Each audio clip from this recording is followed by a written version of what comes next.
పరాభవనామ సంవత్సరంలో మేషరాశి వారికి ఆదాయం 11, వ్యయం 5, రాజ్యపూజ్యం 2, అవమానం 4. ఈ సంవత్సరం పరాభవనామ సంవత్సరం మేషరాశి వారికి జూన్ 2వ తారీఖు వరకు గురుడు 3వ స్థానమందు తామ్రమూర్తిగా సంచారం చేస్తారు.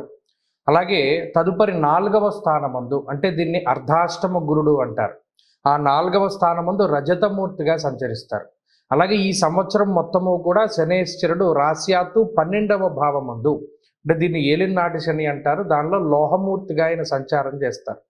అలాగే రాహుకేతువులు ఈ సంవత్సరం చివరిలో అనగా డిసెంబర్ 8వ తారీఖు వరకు కూడా 11, 5వ స్థానాల్లోనూ, ఆ తదుపరి 10, 4వ స్థానాల్లోనూ లోహమూర్తులుగానే సంచరించబోతూ ఉన్నారు. ఈ మూర్తిత్వాలు ఏంటి అంటే 4 రకాలుగా ఉంటాయి. ప్రతి మూర్తి ఒక రకమైనటువంటి ఫలితాన్ని ఇస్తూ ఉంటాడు. సరే, మరి ఈ సంవత్సరంలో మేషరాశి వారి యొక్క స్థితి గనక చూస్తే గురుబలం అనేటువంటిది చాలా తక్కువగా ఉన్నది. ఎందుకంటే తృతీయ, చతుర్థ స్థానాల్లో గురుడు సంచరించడం వల్ల ఆ గురుబలం అంత విశేషించి ఉండదు. అలాగే ఏలినాటి శని యొక్క స్థితి 12వ భావమందు ఉన్నది. శనేశ్వరుడు కూడా 12వ స్థానమందు లోహమూర్తిగా ఉన్నారు కాబట్టి ఆయన ఇచ్చేటువంటి ఫలితం కొంత తక్కువగా ఉంటుంది, అది చెడైనా మంచైనా కూడా. కాబట్టి అటు గురుడు ప్రతికూలము, శని ప్రతికూలము. రాహుకేతువులు మాత్రం ఈ సంవత్సరం మొత్తము కూడా ఈ రాశి వారికి అనుకూలంగా ఉన్నారు. కొంత సమయం 11వ స్థానమందు, మరికొంత సమయము 10వ స్థానమందు కూడా రాహుకేతువులు చాలా అనుకూలంగా ఉన్నటువంటి స్థితి. దీనివల్ల ఈ సంవత్సరం మొత్తము రాహుకేతువుల బలం మీదే ముందుకు వెళుతుంది. మరి ఈ శనేశ్వరుడు గురుడు ఇచ్చేటువంటి ఫలితాలు ఏంటయ్యా అంటే మనహానిర్ మనక్లేశం కృష్యర్ భోజన పల్పసహ అన్నారు. 12వ స్థానమందు ఏలినాటి శని ప్రధానంగా చేసేటువంటి పని ఏంటి అంటే ఖర్చు. ఈ ఖర్చు అనేటువంటిది చాలా ఎక్కువగా ఉండడం. ప్రత్యేకించి మానహానిర్ మనక్లేశ అన్నారు, అంటే మీకు సంబంధం లేనటువంటి విషయాలలో మిమ్మల్ని ఇరికించడం ద్వారా మీకుండేటువంటి మంచి పేరుని తీసేసేటువంటి పరిస్థితి ఉంటుంది. అలాగే పనులన్నీ కూడా వాయిదా పడేటువంటి పరిస్థితులకు సైతం ఈ గ్రహస్థితి కారణమవుతుంది. అంతేకాకుండా వ్యయభావమందు ఉన్నటువంటి శనేశ్వరుడు, అది శయ్యాస్థానము, సుఖస్థానము కాబట్టి శారీరక సౌఖ్యాన్ని తగ్గించి వేస్తాడు. అంటే ఎలాగా? ప్రతి చిన్న విషయానికి మీరే కష్టపడి ముందుకు వెళ్ళి పని చేయవలసినటువంటి పరిస్థితులు అవి ఉంటాయి. అలా శారీరక శ్రమను పెంచేటువంటి గ్రహం శనేశ్వరుడు. అలాగే మానసికంగా ఇటు నీలాప నిందలు, చెడు ప్రచారము, ఇటువంటి వాటి మీద ఇబ్బంది పెట్టేటువంటి గ్రహం శనేశ్వరుడు.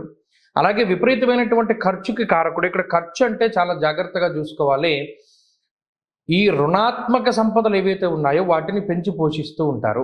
మరీ ముఖ్యంగా జూదము, స్పెక్యులేషను, బెట్టింగు, ఇటువంటి వాటిల్లో ధనాన్ని కోల్పోయేటువంటి పరిస్థితులకి కారణము. మీరు గమనించండి, మానహానిర్ మనక్లేశ అన్నారు. మానహాని అంటే ఏంటి? మనకు ఉండేటువంటి మంచి పేరు, సమాజంలో ఉండేటువంటి మంచి పేరుని ఎలా తీసేయాలి అన్నది శనేశ్వరుడు అనుకుని పలానా వాటికి డబ్బును ఖర్చు పెట్టించి మరలా ఆ డబ్బు అప్పు కింద తీసుకువచ్చి ఆ అప్పు తీర్చలేనటువంటి విధంగా చేసి మీ మీద చెడు ప్రచారము లేదా మీకేదైనా చెడ్డ పేరు తీసుకొచ్చేటువంటి పరిస్థితులకి కారణమవుతాడే. అందుకని ఖర్చు విషయంలో ఈ సంవత్సరం చాలా జాగ్రత్తగా ఉండాలి. అలాగే స్థానచలనానికి అవకాశం ఉంటుంది, ఇది ప్రధానమైనటువంటి విషయం.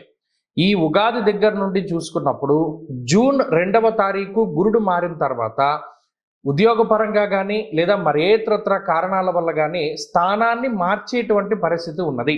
ఇక్కడ స్థాన మార్పు అంటే ఇది ఇల్లు మారడం దగ్గర నుండి, ఉద్యోగం మారడం దగ్గర నుండి, దేశం మారడం దగ్గర వరకు కూడా ఇది అన్వయం అవుతుంది. కాబట్టి అక్కడ స్థానచలనానికి గ్రహస్థితి అవకాశాన్ని కల్పిస్తోంది, ఖర్చుకి అవకాశాన్ని కల్పిస్తోంది, అలాగే ప్రయాణాలకి ఈ గ్రహస్థితి అవకాశాన్ని కల్పిస్తూ ఉన్నది.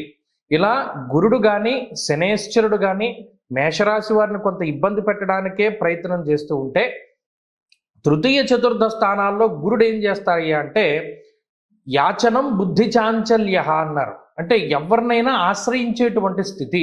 ఇప్పుడు చూడండి, సెల్ఫ్ కాన్ఫిడెన్సు లేదా సెల్ఫ్గా ఏదైనా చేసేటువంటి వాతావరణాన్ని గురుడు తగ్గించి వేసి ఫలానా వాళ్ళ మీద ఆధారపడాలి అనేటువంటి థాట్ను ఆయన పెంచుతాడు. బుద్ధి చాంచల్య అన్నారు, అంటే నిలకడైనటువంటి మనస్తత్వాన్ని గురుడు ఇవ్వరు. అందువల్లనే సరైనటువంటి సమయానికి నిర్ణయాన్ని తీసుకోలేక లేదు ఇప్పటి వరకు ఒక ప్రాంతంలో గడిపి ఇప్పుడు వేరే ప్రాంతంలో గడుపుతూ అక్కడ ఉన్నటువంటి పరిస్థితులకి మిమ్మల్ని మీరు అలవాటు చేసుకోలేక వచ్చేటువంటి ఒత్తిడితో కూడి ఉన్నటువంటి వాతావరణానికి ఈ గ్రహస్థితి కారణమవుతుంది. అలా శనేశ్వరుడు గురుడు కొంత ఇబ్బంది పెడుతూ ఉంటే ఈ రెండు గ్రహాల బారి నుండి మిమ్మల్ని కాపాడేటువంటి గ్రహం రాహువు. భగవంతుడు ఏం చేస్తాడంటే ఏదో ఒక చోట బ్యాలెన్స్ చేస్తాడు. ఈ రాహు ఇచ్చేటువంటి ఫలితం ఎలా ఉంటుంది? గోవా జిగజ సంఘానాం క్షీరాన్నాది సుభోజనం అన్నారు. ఇక్కడ డబ్బు ఖర్చుని శని సూచిస్తూ ఉంటే రాబడిని రాహు సూచిస్తున్నారు. మీరు చిత్ర విచిత్రంగా ఉంటుంది ఈ గ్రహస్థితి గమనించండి. శనేశ్వరుడు ఎంతసేపు మీకు డబ్బు ఖర్చు చేయడానికి అవకాశాన్ని కల్పిస్తూ ఉంటే రాహు ఆదాయాన్ని కల్పిస్తాడు అని అక్కడ. కాబట్టి ఇక్కడ ఏంటి అంటే ఒక గ్రహం మిమ్మల్ని ఇబ్బంది పెట్టడానికి చూస్తున్నా మరొక గ్రహం అనుకూలిస్తూనే ఉంటుంది. కాబట్టి ఖర్చు విషయంలో మిమ్మల్ని రాహు కాపాడుతాడు. అంటే కొన్ని సందర్భాల్లో డబ్బు కావలసి వచ్చినటువంటి సందర్భంలో రాహు వల్ల ఆదాయ మార్గాలు పెరగడం ద్వారానో లేదా మరే ఇతరత్ర పరిస్థితుల్లోనో మీ చేతిలో డబ్బు నిలబడేలా చేస్తాడు. అలాగే క్షీరాన్నాది సుభోజనం అన్నారు. అంటే శుభ కార్యక్రమాలు జరగడానికి రాహువు కారణమవుతారు. దేశాంతర వాసం చేయడానికి లేదా ఇప్పటికీ విదేశాల్లో ఉండేటువంటి మేషరాశి వారికి ఉండేటువంటి ఉద్యోగ విద్యా సంబంధమైనటువంటి విషయాలలో ఇబ్బందులను తగ్గించుకోవడానికి రాహువు కారణమవుతారు. కాబట్టి ఇక్కడ ఏమిటి అంటే ఈ శని గురులు ఇచ్చేటువంటి చెడు ఫలితాన్ని రాహు కాంపన్సేట్ చేస్తున్నారు. కాబట్టి అది బ్యాలెన్స్ అవుతుంది. కాబట్టి ఈ సంవత్సరం మొత్తం మేషరాశి వారికి మధ్యస్థమైనటువంటి ఫలితాన్ని మనం ఆశించవచ్చు. ముఖ్యంగా ఈ సంవత్సరంలో అటు శని ఏలినాటి శని రూపంలో ఇబ్బంది పెడుతున్నారు. కాబట్టి ఈ సంవత్సరంలో వచ్చేటువంటి శని త్రయోదశులు అన్నీ కూడా చాలా విశేషంగా వీరు జరుపుకోవాలి. అలాగే ప్రతి నెల మొదటి శనివారం నాడు ఒక అష్టద్రవ్యం కానీ నవద్రవ్యం కానీ దానం ఇవ్వమన్నారు. అంటే 9 రకాల ద్రవ్యం. అవేంటో చెప్తాను చూసుకోండి. ఒకటి నీలం రంగులో ఉండేటువంటి వస్త్రం, నీలం రంగులో ఉండేటువంటి పువ్వులు, అలాగే నూనె ప్యాకెట్, అలాగే నల్లటి నువ్వులు, ఖర్జూరము, నల్ల ద్రాక్ష, నల్లటి హల్వా, ఒక గొడుగు. ఈ అష్టద్రవ్యాలని కూడా మనం దానం చేయొచ్చు. శనివారం నాడు ప్రత్యేకించి ఉదయం 5:30, 6 ఆ ప్రాంతంలో ఇవి దానం చేయడం ద్వారా ఈ సంవత్సరం మొత్తము కూడా ఏలినాటి శని యొక్క దోషం నుండి బయటపడతారు. ఇక రెండవది ఏంటి అంటే ప్రతిరోజు గురువు యొక్క అనుగ్రహాన్ని పెంచుకోవడానికి దక్షిణామూర్తి స్తోత్ర పారాయణ అవి చేయగలిగినా కూడా ఈ రాశి వారికి ఈ రెండు రెమెడీస్ చాలా గొప్పగా ఉపయోగపడి ఈ గురు శని దోషాల నుండి బయటపడడానికి అవకాశం.